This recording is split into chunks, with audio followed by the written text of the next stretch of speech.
Aloha Namaste. This is Kai Pacha with the weekly Pele report. Ow! September 8th, 2015. What is going on? Well, right now today we've got the moon in Leo. Friday she moves into Virgo. Just in time for the eclipse. On Saturday we have a partial solar eclipse happening. You won't be able to see it unless you're way down south near the Antarctic. But it's there, nonetheless. We are officially entering the eclipse season. I'm up here in the great far north of Vancouver, on the river. And it's very appropriate that, you know, this eclipse is happening at 20 degrees of Virgo. And it's just, you know, the north node of the moon is still in Libra, so that's why it is not exact. A couple of weeks from now we're going to have that lunar eclipse, and that's going to be total. It's a little more on the nodal axis, but this is this new moon happening. This eclipse is a very powerful beginning, okay, in the sign of Virgo. And that's why I'm down here on the beach, on the river, watching the tugboat go by, because Virgo is the worker. And here we are working, and we still got this Venus-Mars conjunction traveling through Leo. Venus turned direct, and she's just catching up to Mars. She'll be catching up to her for sure by November 3rd. Traveling through Leo, the creative energy and playful ideas, and then it jumps into Virgo. And if you want to make that omelet, you got to break some eggs. If you want to build that house, you got to cut down some trees and get some wood. And that's why I'm down here watching the lumber go by, baby. Woo! So today Mars is trying that Uranus. Yeah, and Uranus is still in a trine to Venus. Thursday, that moon conjoins with both Venus and Mars. And then, you know, she moves into that Virgo for the eclipse on Saturday. Sunday, she goes into Libra. Yeah, and on Wednesday, goes into Scorpio. So in the meantime, we've got that Mercury up there in Libra, squaring Pluto, Mars, and this beautiful trine with Uranus. So let me find a little spot to sit down here, talk at you about what all that means. Enough of that astrology stuff. All right, here we go. I'll find some spot here. Okay. I think I found a spot. Hope it's not too windy here and you guys can hear me and everything out there. Ahoy, matey. I'm a little nervous because I want to do the perfect Pele report. This is Virgo. Sun in Virgo, Jupiter in Virgo. Eclipse coming around to Virgo. What I did not even mention was that what? Well, we've got Chiron. Almost exactly opposite, you know, like 1 degree away. Opposite this eclipse happening here, over there in Pisces. Yeah, the ocean, the sailor. So, you know, this dynamic that's happening here is a lot on the Pisces-Virgo axis, which of course is square the Gemini-Sagittarius axis. And so we really want to look at this. This is a long-term transition that we're going through, a healing process of this Chiron in Pisces from 2011 to 2018. And we're all kind of doing this dive down in. Chiron is the co-ruler of the underworld. And we've got Venus that just went retrograde, and she's just kind of now ascending out of the underworld. Yes, she's visible in the sky along with Mars in the morning if you've gotten up early enough to see it. Absolutely beautiful. But she's not going to return back to that 0 degrees of Virgo where she's stationed for another couple weeks. And so she's kind of ascending. And we just had this black moon Lilith who's still conjunct the north node of the moon. And she also is this energy of Kundalini that's related to Pluto and Scorpio and the root chakra and this deep, dark, down underworld. And now we have the moon coming around to block the sun right by the north node of the moon. And then after the eclipse, the moon's going to move on. And this weekend, you know, she's going to be, you know, right there. And what we know, this is a north node eclipse. It's different than a south node eclipse. And we know that a planet is always strongest at its north node. So we know that when the moon comes around and we have a north node solar eclipse, it's a time where the past, where the emotion, where the feelings want to come up. So here we have this feminine Venus emerging from the underworld, and we have this powerful feminine energy, black moon Lilith, conjunct the north node of the moon. And now we've got the moon herself coming in to block the sun. It's like, ah! How much emotion can I take? How many memories can I take? How many new feelings can I take? It's like, whoa! And all the time, this Chiron is opposite, kind of watching from deep space, you know, out there. And it's like, okay, you know, what's going to be the result? This is like really, you know, this is an opportunity for healing. And what is healing? I mean, if you consider really, the source of all pain and suffering is separation. We incarnate into this physical body, into this third dimensional reality from our infinite spirit self that's connected, you know, with the collective unconscious and with all that is. And we come into our ego state of separation where we have to deal with work and survival and paying the bills and making it through the day and taking care of these physical bodies so we don't suffer and die and everything else. And it gets way more complicated as we move into separation. And so this can really feel sometimes, and Virgo really knows about this, like I'm being punished. You know, like I did something wrong because I separated and I'm not feeling this union and this, you know, it's like I have to put forth effort.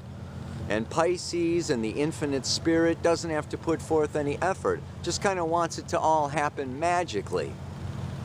So we're like all kind of dealing with this idea, you know, with this Venus, Mars, and Leo. It's like, great, creation, new idea, new dance, new song, let's do a festival, you know.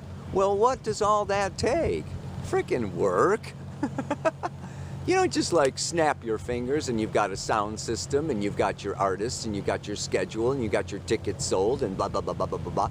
You know, you want to do a festival, you want to have some fun. You know what? You know, it's like immediately followed by the details.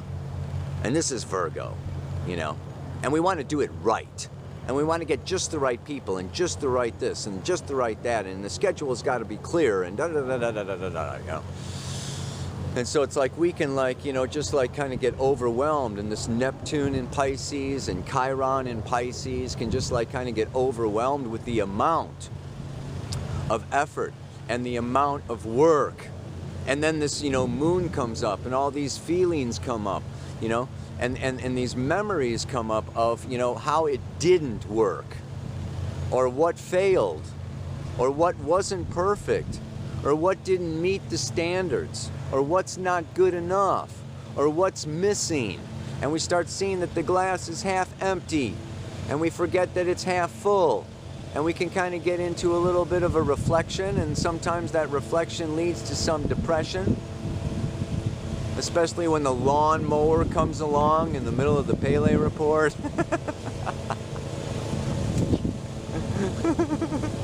And you know, you have undisturbed wilderness. That's Pisces.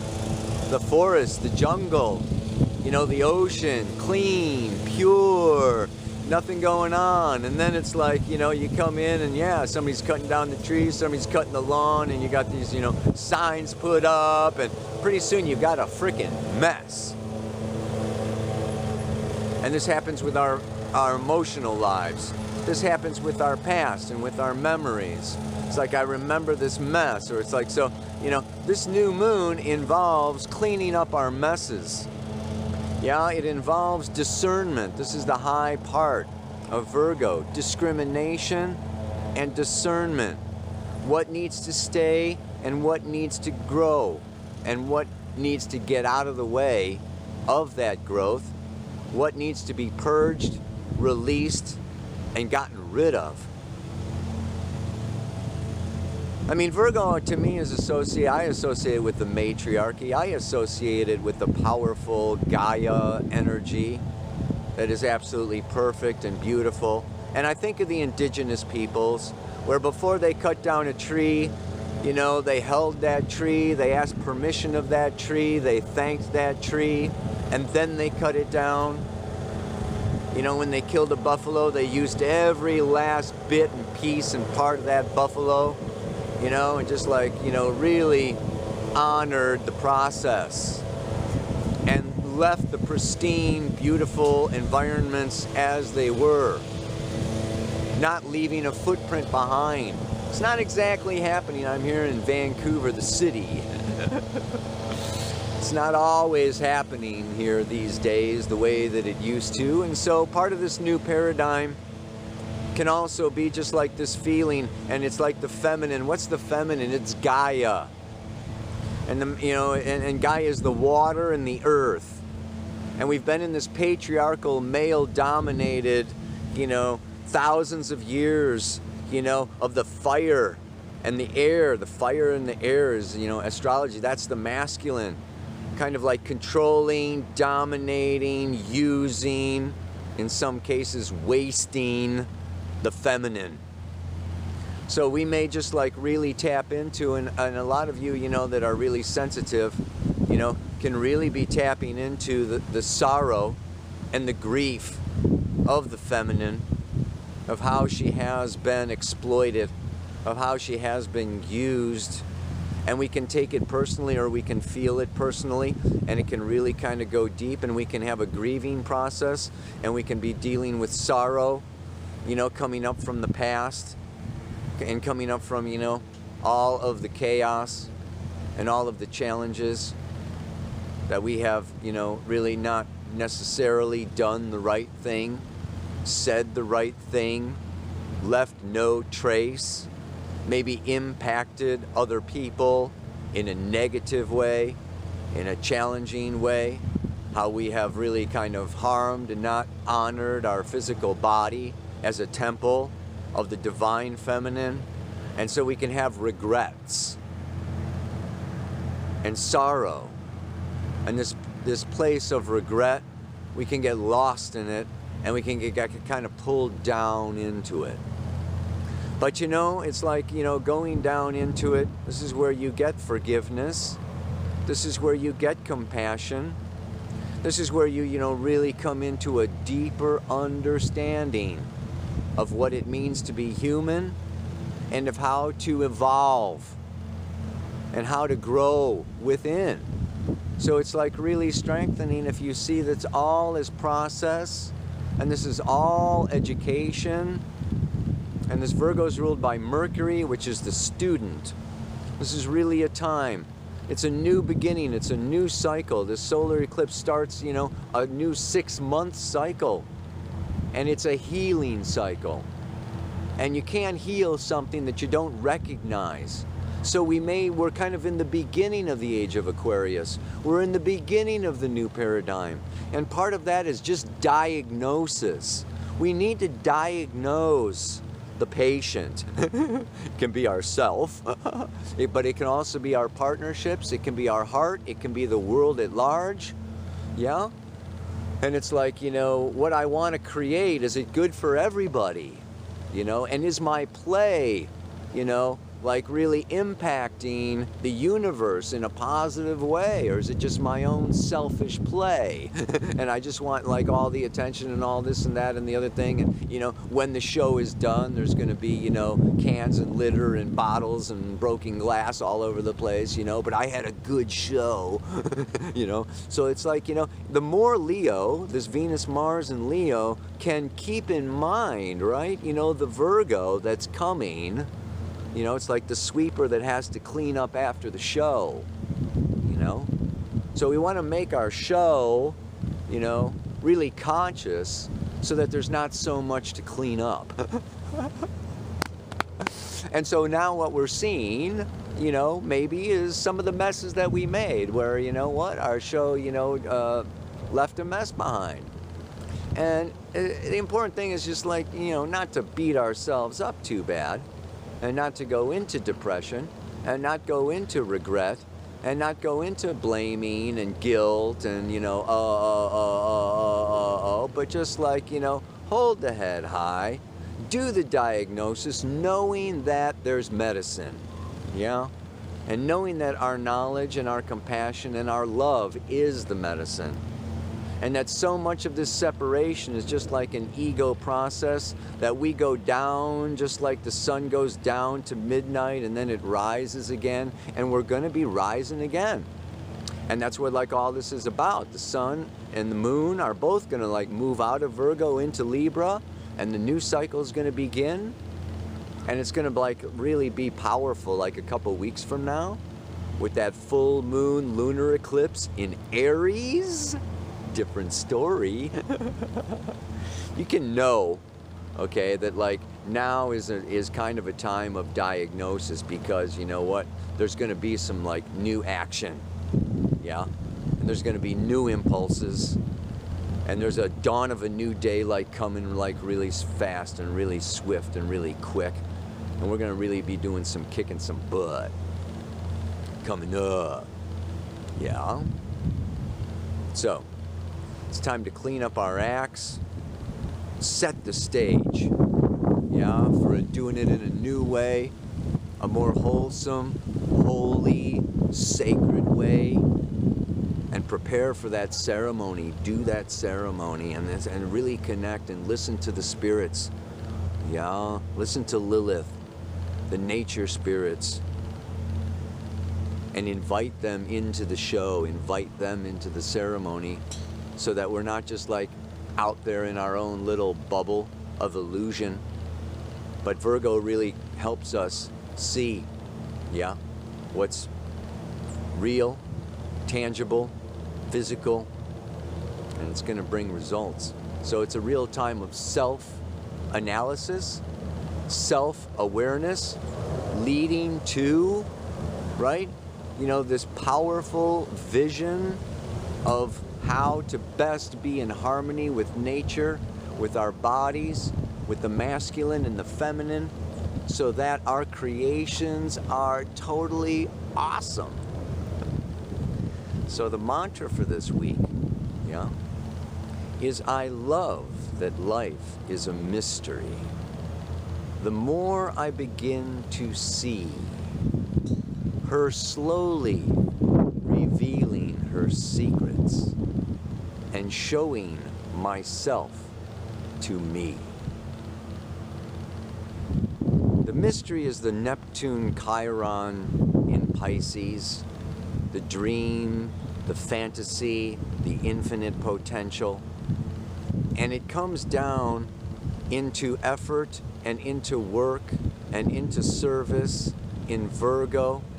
And through that process, we see, yeah, what really is and what's really possible and what we really need to do. And we come out of the fantasy into the reality.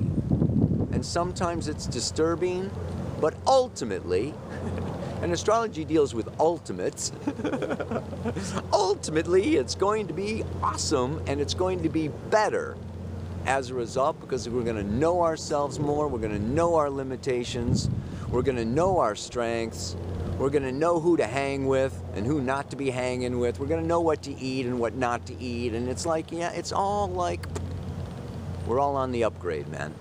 And Virgo wants to upgrade. So we can love that life is a mystery. The more I begin to see how she slowly reveals her secrets and shows myself to me. Namaste, aloha, so much love.